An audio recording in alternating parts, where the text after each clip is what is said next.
Okay, so today's video is about straps. This afternoon I need to buff up the edges of these straps and make the buckles. So these straps I have already punched a line of holes, have a jig. Next time I'm making them from scratch I'll show you how I cut that, cut off the end. Right now I'm in the process of beveling the edges prior to sanding the edges so that I can burnish them. I've seen people on YouTube and professional leather workers and stuff that put a lot more into this than I do. In fact, I may not even sand these because for my purposes it doesn't make a huge difference and it's not going to really, it's work I don't need to do. I mean, I could spend hours and hours doing it, but as I've kind of has been brought to my attention again, I need to make sure that I balance perfection with production. And so yes, I can take hours and hours and make them absolutely perfect. I'm not going to do that. Okay, so let me show you beveling. Handy dandy leather beveler from yon local leather crafting store. And so it's got this nice little groove in it that you run the leather through, and that cuts it when the person doing it isn't a dork. So kind of get that point taken care of.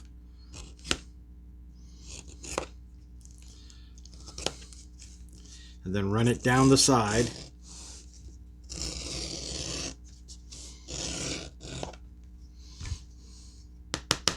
And the reason you're beveling it is because what you want to do is you want to have, well, the reason I'm beveling it is because I want a rounded edge. I don't want a square edge on these. I want a nice smooth rounded edge that's going to be much easier to deal with and be much more attractive than a raggy, smashed, flat edge.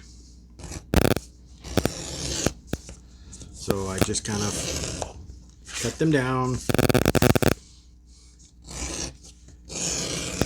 bevel all the sides,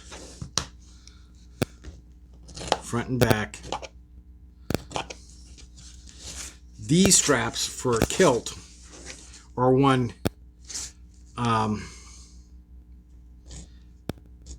not as wide as some other places. I've seen 1.5 to 2-inch wide straps. These are inch wide straps. These are inch straps. But you might notice also that they're thicker straps.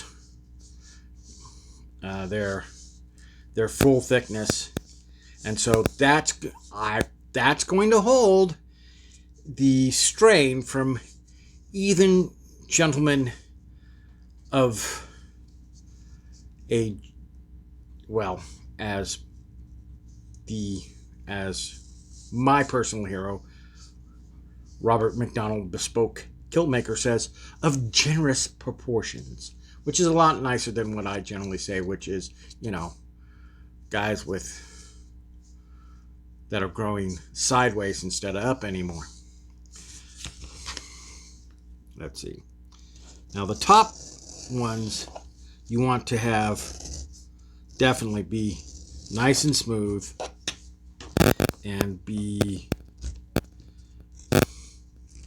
as much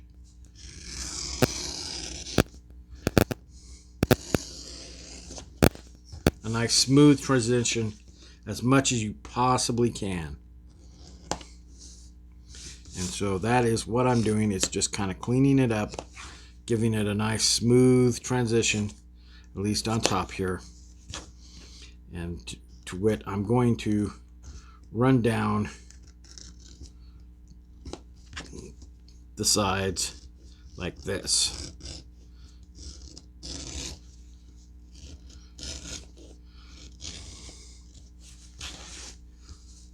So when you're trying to make something round, like cutting a square piece of wood into a round peg, if you don't have one of those handy dandy dowel makers, you cut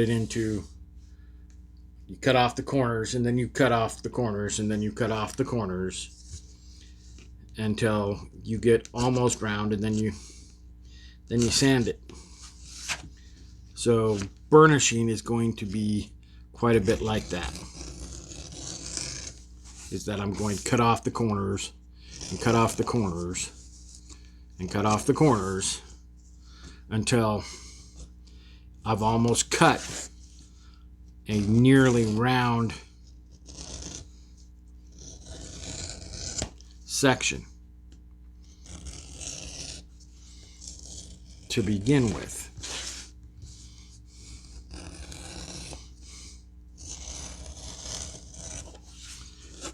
I don't particularly like sanding leather because it's like sanding. It's like grinding rubber. It just, you get that stupid dust everywhere, and that drives me nuts. It's almost as bad as glitter. Okay, when I throw this into the burnisher, we shall meet again. Okay, on to the burnishing part. I'm going to be burnishing on a drill press because that's what I got, and a nice little wheel on a bolt, and proof that you don't need fancy, you just need to get the job done. For those of you who don't know, burnishing is the process of rubbing the leather until it's nice and smooth and all the fibers are compacted and it's kind of polished. Makes for a better edge, makes the leather last longer, and the basis is you take the edge of your piece, generally make it wet. I have a nice wet rag here, so wetting down the edge a bit. I don't need it soaking. There's no need, to soak the leather. You just need to wet the edge. And I'm going to turn on the drill press, at which point, hopefully, I edit out the sound so you don't have to listen to this thing.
Okay, I'm going to call that good.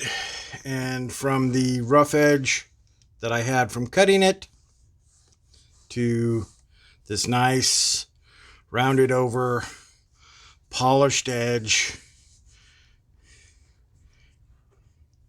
and a nice rounded edge is very necessary, especially when you're trying to fit it through that buttonhole.